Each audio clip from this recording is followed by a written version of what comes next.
자, 우리 고린도후서를 함께 수요일에 묵상하고 있는데요. 자, 고린도 교회 내에 인간적인 화려한 조건으로 무장한 거짓 교사들이 침투했습니다.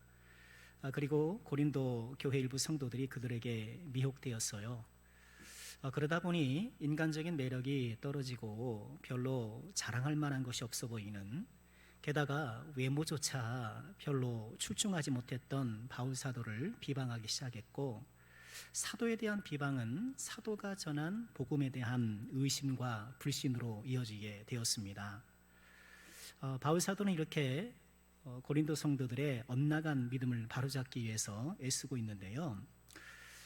우리 3주 만에 이 말씀 보게 되었는데, 우리가 앞선 달라 고린도후서 5장 1절부터 우리가 3주 전에 보았는데요.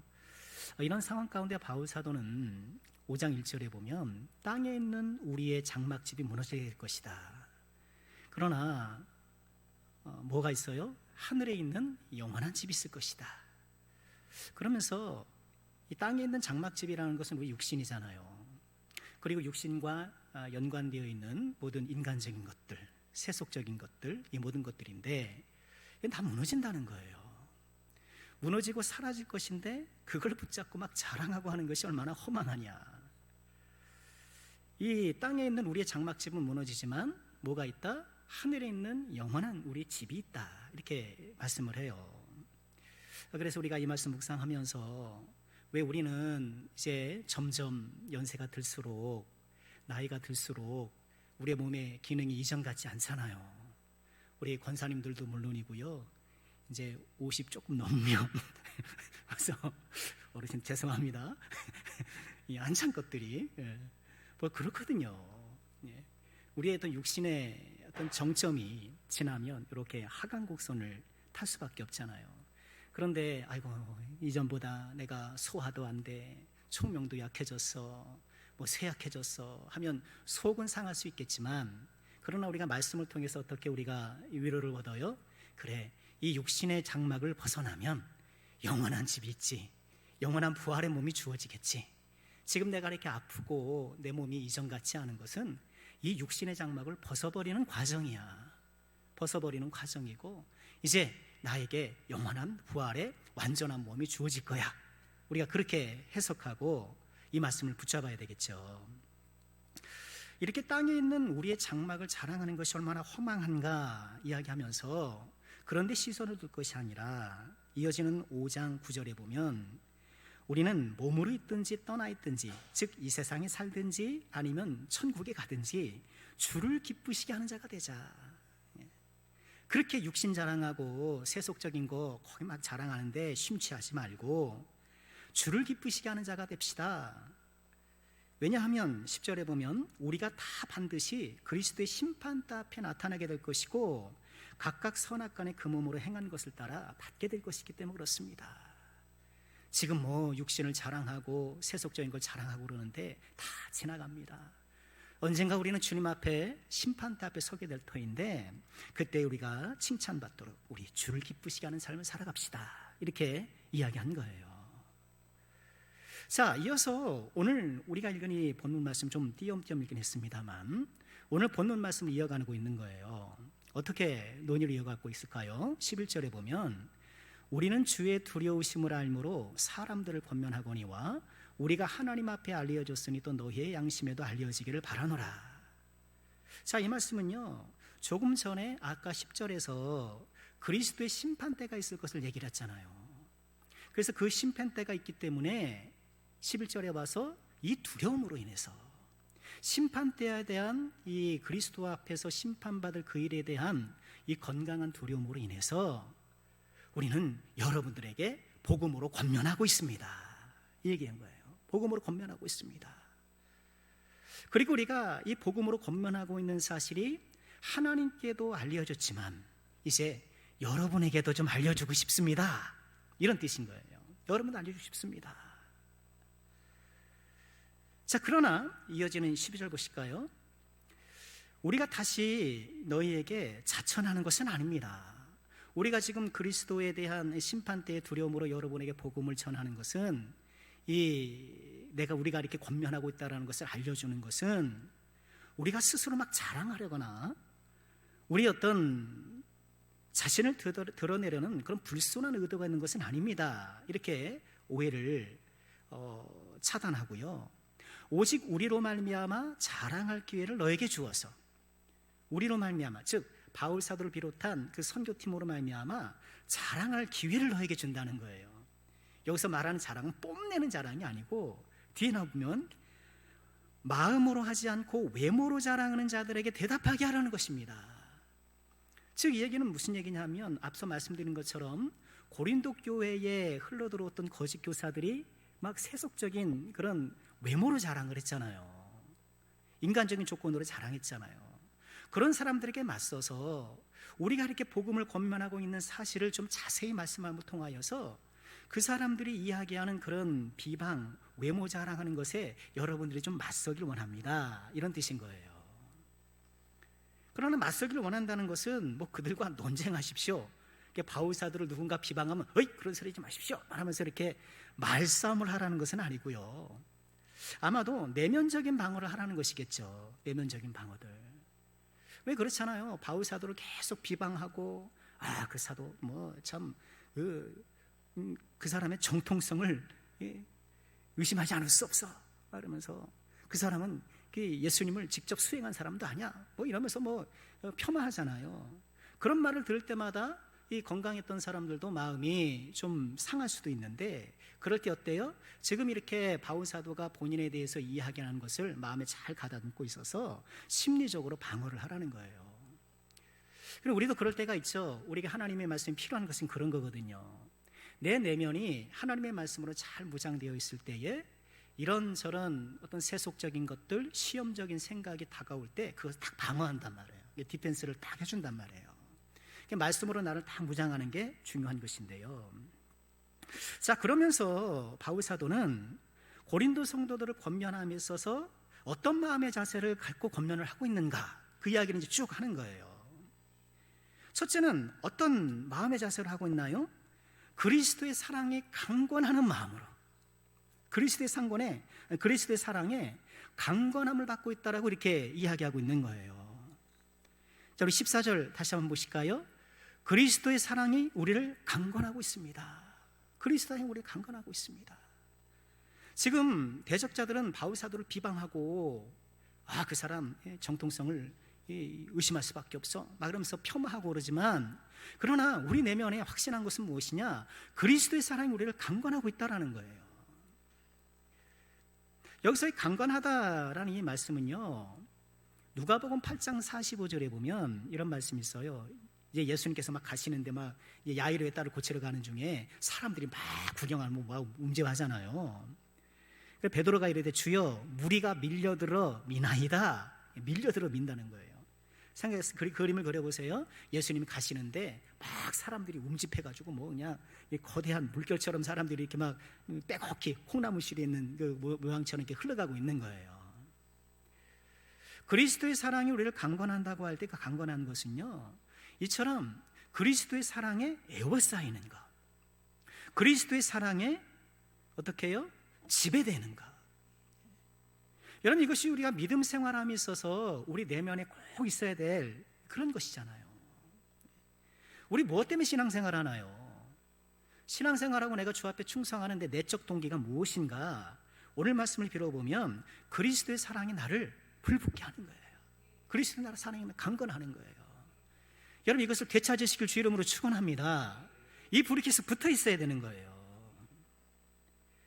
특별히 이 말씀은요, 앞서 13절에 이런 말씀이 있어요. 우리가 많이 미쳤어도 하나님을 위한 것이요 정신이 온전하여도 너희를 위한 것이다. 아마도 이 바울 사도를 대적했던 사람들은 바울 사도를 비롯한 그 선교팀을 향하여서 저 사람도 미쳤어 이렇게 얘기했던 것 같아요. 미쳤다. 여러분, 예수 믿으면서 미쳤다 소리 좀 들으셔야 돼요. 우리 옆에 분한테 인사 뭐라고 인사할 게 없네. 좀 미쳐야 돼요, 그렇죠? 한번 딱 미쳐야 실력이 좀 증가해요.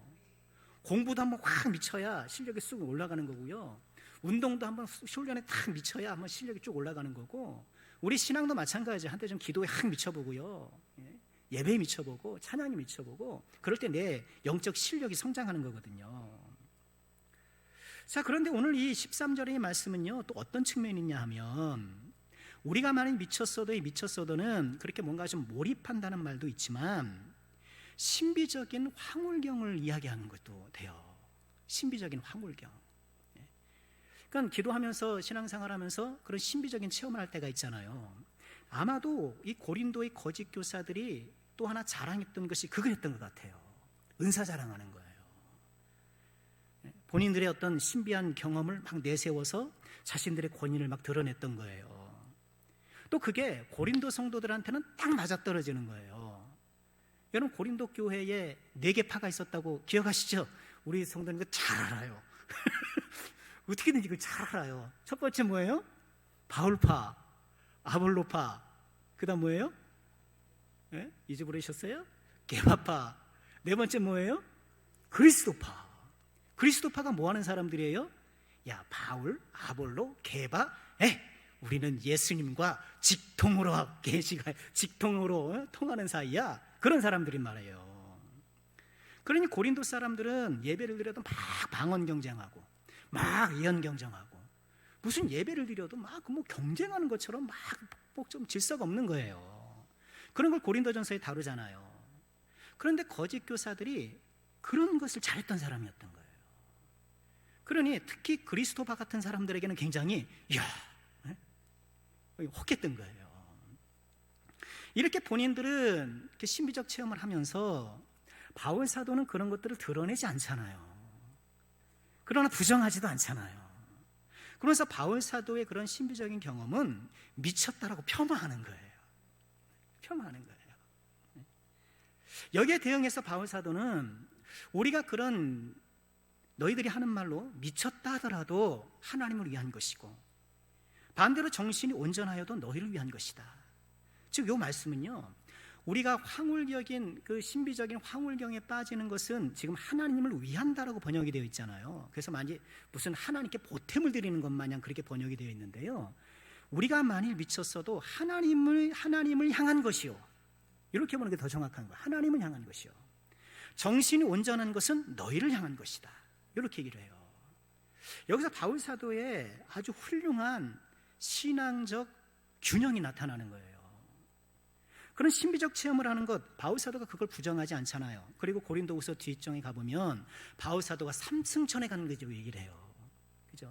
부득이 내가 자랑할 수밖에 없다 하면서 삼승천에 갔던 그런 얘기도 하거든요. 이거 부정하지는 않는데, 지금 13절의 말씀에 따르면 뭐예요? 그렇게 본인이 신비적인 황홀경을 경험한 것, 그 대상은 누구라는 거예요? 하나님을 향해서라는 거예요. 즉, 하나님께서 그런 체험을 할 수 있는 은혜를 주셨기 때문에 그것을 자기의 영적 어떤 능력의 과시수단으로 사용하는 것이 아니라 하나님이 주신 은혜로 여겨서 하나님과 깊은 교제의 방법으로 사용할 뿐이라는 거예요. 그래야죠. 반대로 고린도 성도들 하에서는 어떤 상태로? 정신이 온전한 상태로 하나님의 말씀에 훈련받은 지성을 통해서 나가는 거예요. 그래, 우리가 주일 오후에도 보아도 두란노에서 성경 공부를 하잖아요. 2년 동안. 자, 이 말씀을 통해서 우리가 보게 되는 것은 우리에게 올바른 신앙의 균형이 무엇이냐라는 거예요. 하나님께서 우리에게 주시는 신비한 경험들을 우리가 사모하면서 그것을 또한 우리가 발휘하되, 그러나 그것은 어떻게 해요? 하나님과의 교제 측면에서만 사용할 것이지, 그것을 나의 어떤 영성을 이렇게 높이는, 자기의 어떤 영성을 과시하려는 수단으로 사용하면 안 된다는 거예요. 또한 우리의 신앙생활은 어떻게 해야 돼요? 말씀에 의해 훈련받은 지성을 통해서 하는 거예요. 우리의 지성이 말씀을 통해 훈련받잖아요. 하나님께서 우리에게 생각을 주시고 우리에게 판단력을 주시고, 그런데 이 모든 것들이 어떻게 해요? 말씀을 통해서 훈련받고 기도를 통해서 하나님의 인도를 받고, 그러면서 우리 인생을 헤쳐나가는 것이지, 하나님 점치듯이 무슨 하나님 앞에 무슨 점지받듯이 그렇게 신앙생활을 해서는 안 된다는 거예요.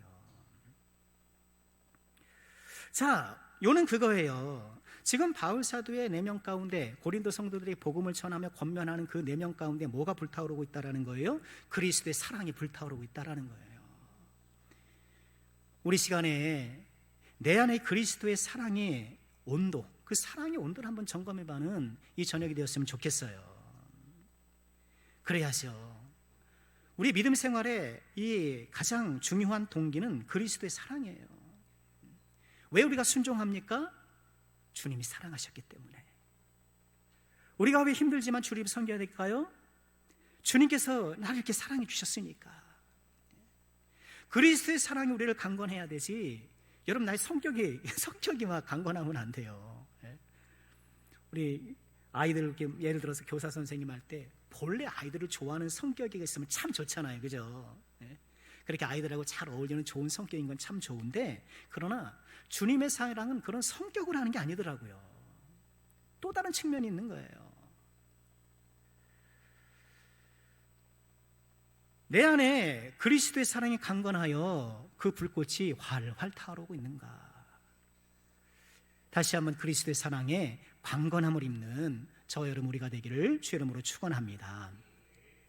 또 오늘 말씀에서 바울 사도가 고린도 성도들을 권면할 때에 그의 내면에 있는 또 하나는 이른바 새 피조물 인식이에요. 새 피조물 인식. 자, 우리 17절 말씀 함께 볼까요? 함께 보죠. 시작. 그런즉 누구든지 그리스도 안에 있으면 새로운 피조물이라. 이전 것은 지나갔으니 보라 새 것이 되었도다. 지금 바울 사도를 공격하고 또 거기에 이렇게 선동된 일부 고린도 교인들은 자꾸 세속적인 것들, 인간적인 것들 거기에 막 치중하고 있잖아요. 그러나 그리스도 안에 있으면 우리는 새로운 피조물이다. 그렇게 내가 좋아했던 것, 내가 심취하고 있었던 이 세상 것들은 다 지나가는 것이다. 그렇게 말씀하고 있는 거예요. 즉 우리는 신앙생활 하면서 이 새 피조물 인식을 잊지 말아야 돼요. 먼저는 나 자신이 새로운 피조물이라는 것을 꼭 기억해야 돼요. 나는 새로운 피조물이에요. 근데 새 피조물이라는 인식으로 우리가 살아가야 되는데 17절의 말씀처럼 이전 것은 지나가야죠. 이전 것은 지나가야죠. 근데 이 지가 지나가야 되는데 그걸 내가 붙잡고 거기에 미련을 두고 거기를 붙잡고 있으면 안 되겠죠. 이전 것은 지나가야 돼요. 그럼 세상 노래도 그러잖아요. 지나간 것은 지나간 대로 그런 의미가 있죠. 하면서 그분 노래는 하더만요. 지나간 것은 지나간 대로, 지나간 것은 지나간 대로 둬야 되죠. 새 피조물이 인식이라는 것은 내가 그리스도 안에서 존귀한 하나님의 자녀라는 자의식이에요. 이게 너무너무 중요해요. 내가 새 옷을 입으면 더러운 것을 조심하게 마련이잖아요. 물론 개성 붙다 보면 에이 기왕 버린 거 그럴지 모르겠지만 처음에 새 옷을 입으면 어떻게 해요? 조심하잖아요. 과장에서 부장으로 승진하면, 예를 들어 회사에서 과장에서 부장으로 승진하면 부장의 옷을 입었으니 그 부장의 옷에 합당한 좋은 위엄도 표해야 되고, 그렇죠? 책임감도 보여야 되겠죠. 과장 때나 부장 때나 똑같으면 안 되겠죠. 물론 마음은 항상 프레시맨이어야 되겠지만 항상 프레시맨이 말 필요 없잖아요. 또 내가 거기에 합당한 그런 모습을 보여야 되잖아요. 총각 때는 어떤지 모르지만 이제 턱시도를 입고 웨딩드레스를 입고 천주총각 때는 어떨지 모르지만 그렇게 결혼을 하면 어떻게 해요? 또 달라야 되잖아요. 나이가 없을 때는 어떤지 모르지만 이제 나이가 생겨서 부모의 옷을 입게 되면 또 달라야 되잖아요. 평신도 때는 어떨지 모르지만 내가 이제 직분의 옷을 입으면 어때요? 달라야 되겠죠. 그런 것처럼 그리스도 안에서 새로운 피조물로서 우리가 거듭나고 새 옷을 입을 때 어때요? 거기에 합당한 삶을 살아야 된다는 거예요. 그러려면 그렇지, 나는 새 피조물이지. 나는 그리스도 안에서 하나님의 존귀한 자녀지. 하나님의 존귀한 자녀가 자꾸 이런 것 하면 안 되겠지. 내가 이러면 안 되지. 그런 마음이 꼭 필요하다는 거예요. 또 이 새 피조물 인식은 나 자신을 향한 것뿐만 아니라 또 누구를 향해서요? 타인을 향해서도 이것이 꼭 필요하다는 거예요. 이어지는 16절에 그러잖아요. 우리 같이 한번 읽어볼까요? 시작. 그러므로 우리가 이제부터 어떤 사람도 육신을 따라 알지 않으노라.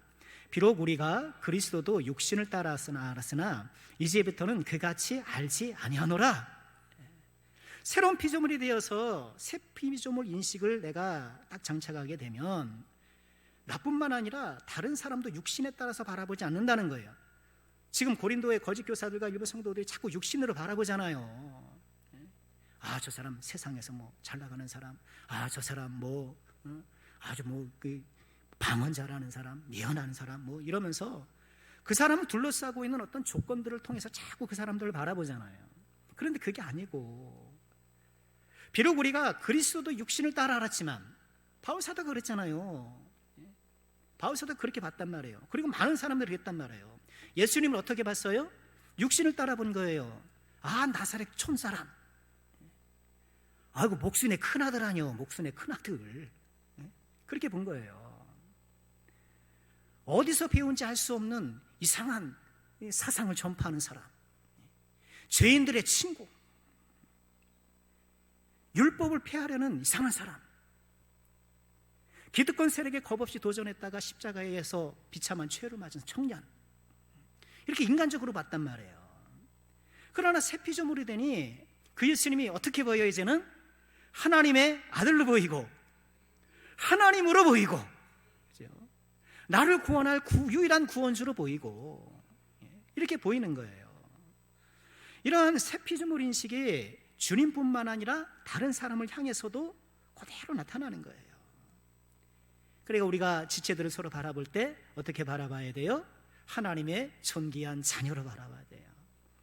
그래서 우리가 귀하게 여기고, 어떤 인간적인 편견과 어떤 사고 위에서 왜곡된 시각으로 바라보지 않도록 우리가 주의하고. 자, 오늘 말씀 통해서 또 세 번째 묵상할 것은요, 이렇게 바울 사도는 본인을 향한 비난에 대해서 나는 그리스도의 사랑의 강건함을 입어서 여러분들이 권면하게 쓰고 있습니다.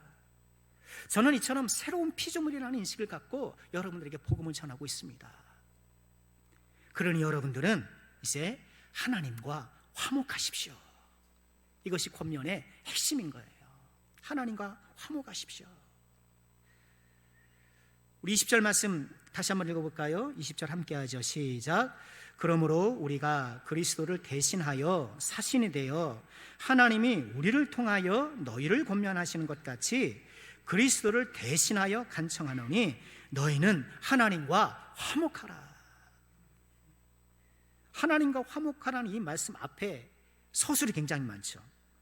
우리가 그리스도를 대신해서 사신이 돼요. 여러분, 사신이라는 것은 이제 청나라 사신, 그죠? 요로 치면 이제 뭐 미국으로 가는 대사 뭐 이런 거 아닙니까?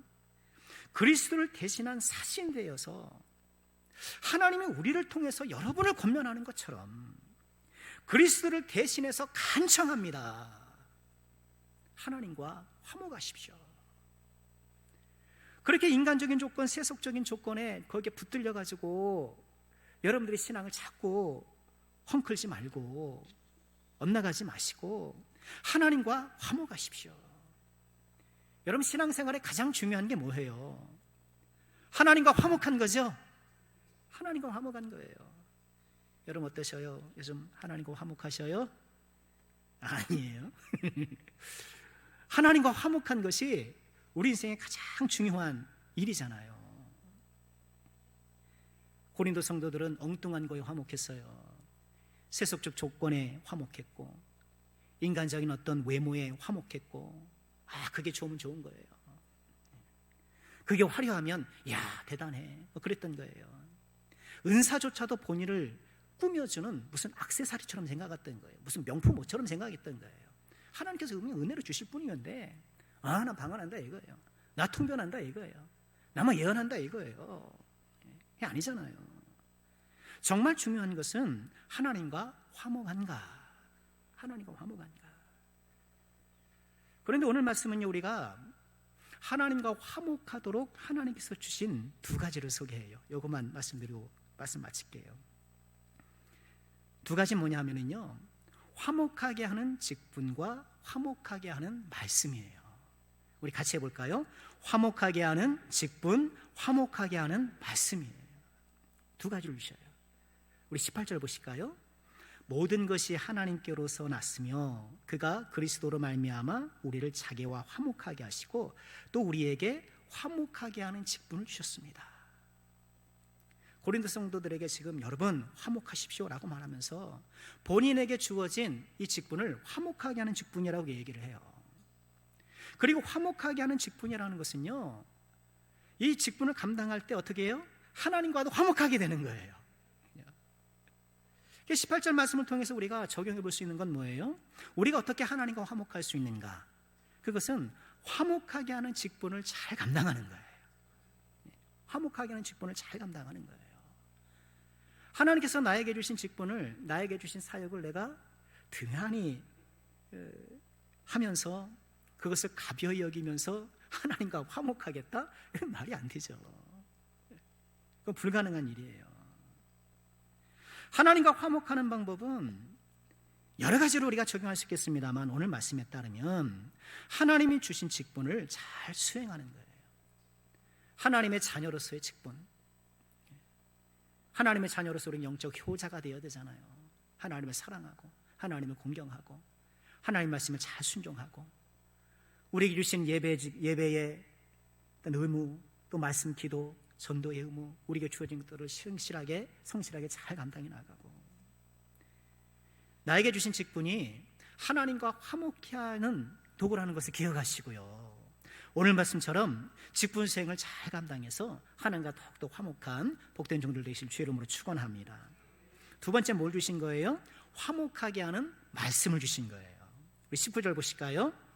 곧 하나님께서 그리스도 안에 계시사 세상을 자기와 화목하게 하시며 그들의 죄를 그들에게 돌리지 아니하시고 화목하게 하는 뭘 주셨어요? 말씀을 우리에게 부탁하셨다. 화목하게 하는 말씀이에요.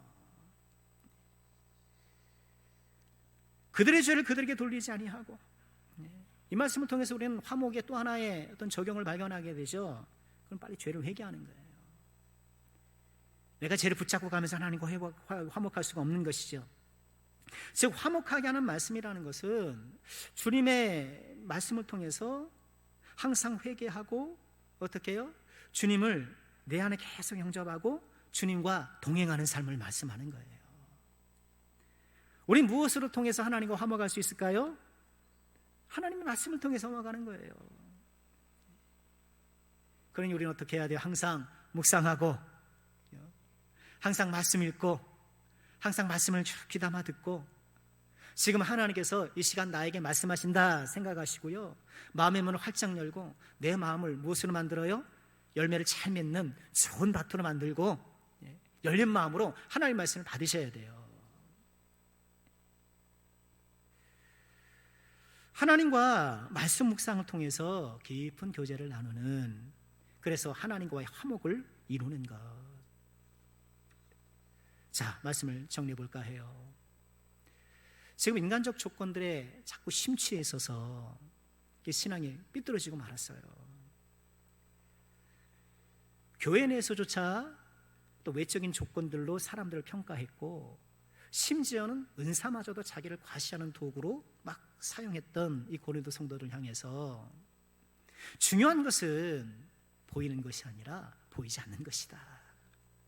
계속 그 이야기를 하고 있고요. 무엇보다 우리는 하나님의 사랑에 우리를 강건하시는, 하나님의 사랑에 의해 강건받는 그런 믿음이 되어야 되겠고, 우리는 새 피조물 인식으로 나와 이웃을 바라보고, 그리고 화목하게 하는 직분과 화목하게 하는 말씀을 통해서 하나님과 더욱더 풍성한 화목의 관계를 맺어가고, 오늘 말씀 우리에게 그것을 교훈하고 있습니다. 오늘 말씀을 따라서 우리 더욱더 하나님과 화목하고 우리의 믿음이 더욱더 주님 앞에 칭찬받는 믿음으로 더욱더 서게 되기를 주의 이름으로 축원합니다.